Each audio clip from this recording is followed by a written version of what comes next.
Sometimes hope is damage. It keeps you, it pulls you, it gives you comfort that doesn't exist. We look for our dreams as their existence is a fantasy. We hold on to the love we think we once had to preserve a perception that no longer exists. Sometimes our hope is placed so high that the gravity of truth disappears. The will of our heart becomes more than our will to survive. Pain grows in discomfort instead of our will to survive. Sometimes hope is the hole that drains our spirit. Sometimes it puts pressure on those around us to live up to our expectations. It causes us to be disappointed when we find that our effort in what we hoped for was never wanted by what or who we had hoped for. Sometimes hope is lost. Sometimes hope is just misplaced. Sometimes hope is an illusion. Sometimes hope is a distraction. Sometimes hope is manipulation. When hope is selfish, it creates a desire to control. It stops the perception of reality and causes feelings of self-doubt because your heart feels broken when you find that what you had hoped for was never the final destination, and what you believed along the way did keep you going, but in the end was selfish and empty for those around you. Now you stand alone in a desolate, war-torn battlefield with a broken mind and body and nothing but failure to show for it. Hope can mislead the strongest warrior. Acceptance. When one peacefully comes to the table of acceptance, life begins again.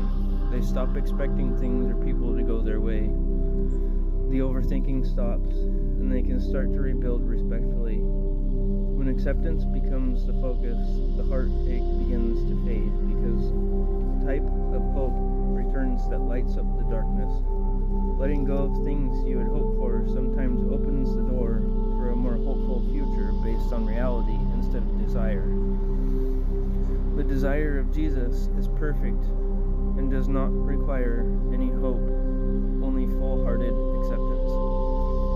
The desire of the world and of people is corrupt because hope can be twisted and used to control and distort the truth. This is why there is only hope in the name of Jesus.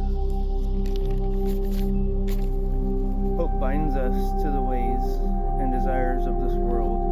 Acceptance lets us transcend to spiritual awakening. If you win a battle but are the only one left standing out of both sides, did you actually win, or did you isolate yourself?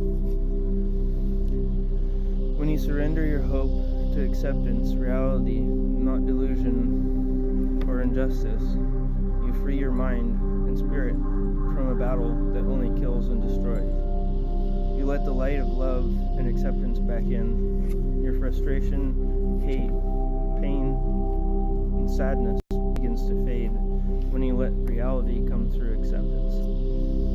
So you can begin again with certainty and confidence that you know your heart is in a better place. Spiritual awakening.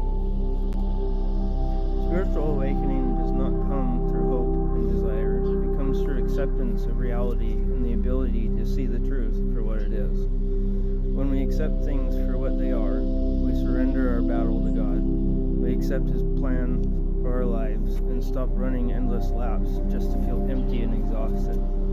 We begin to let every step count. Our spirit begins to drift closer to the presence of God when we stop hoping for worldly pleasure through our own perception or opinion of how things should be, and start accepting what God has given to us.